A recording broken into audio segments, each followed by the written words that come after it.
கிருஷ்ணன் வணக்கம். இப்போது நம்முடைய வீதிகளிலே நிறைய விபத்துக்கள் நடைபெறுகின்றன.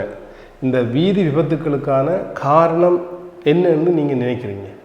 பாதசாரிகள் ரோட்டில் நடந்து போகும்போது ஃபோன்ஸை பார்த்துட்டு விதிமுறைகளை சரியாக கடைப்பிடிக்காமல் நடக்கிற டிரைவர்ஸ் ட்ரைவ் பண்ணும்போது ஃபோன்ஸ் யூஸ் பண்ணுற அப்படி இதில் தான் முக்கியமான காரணங்கள் நீங்கள் நினைக்கிறீங்க. இந்த வீதி விபத்துக்களை நம்மால் தடுத்து நிறுத்த முடியும் என்று நீங்கள் நினைக்கிறீங்களா? எல்லாரும் நினைச்சா நிறுத்தலாம். தடுக்க வேண்டுமா? கட்டாயம் தடுக்க வேண்டும். ஆகவே நாங்கள் முயற்சிக்க வேணும். அதே வேளையில் ஒவ்வொருவரும் நாங்கள் எப்படி நடந்து கொள்ளலாம், பாதசாரிகள் எப்படி நடந்து கொள்ளலாம், வாகனங்களை செலுத்துபவர்கள் எப்படி நடந்து கொள்ளலாம் என்பதை பற்றி என்ன நினைக்கிறீங்க?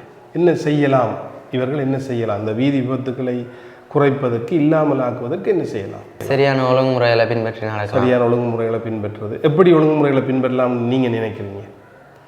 உதாரணத்துக்கு முதலாவது சொன்ன மாதிரி ட்ரைவ் பண்ணும்போது ஃபோனை அன்னெசரியாக யூஸ் பண்ணுறதை தடுக்கலாம்.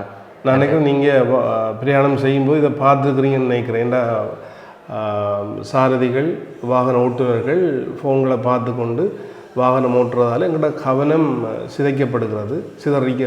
அதனால் விபத்துகள் ஏற்படுகிறது. பாதசாரிகளை பற்றி சொன்னீங்க, அவங்க என்ன செய்யலாம்? அவங்களும் அப்படித்தான். ரோட் க்ராஸ் பண்ணும்போது சரியான சிக்னல்ஸ் பார்த்துன்றதில் ரோட் க்ராஸ் பண்ணும்போது கூட ஃபோன்ஸ் யூஸ் பண்ணுறேன். அதாவது நீங்கள் உங்களுடைய அந்த உரையாடலில் இந்த ஃபோன் யூஸ் பண்ணுறது தான் வீதி விபத்துக்களுக்கு மிகப்பெரிய காரணமாக இருக்குதுன்னு நீங்கள் நினைக்கிறீங்க. நான் நினைக்கிறேன் அது ஒரு மிக முக்கியமான காரணமாக இருக்குது. என்ன சொன்னால், ஃபோனை நாங்கள் வீதிகளில் பாவிக்கிறதுக்கு எந்த விதமான காரணமும் இல்லை.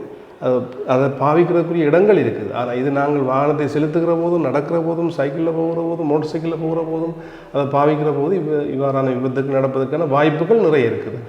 மிக்க நன்றி இந்த கருத்துக்களை பகிர்ந்து கொண்டது. தேங்க்ஸ்.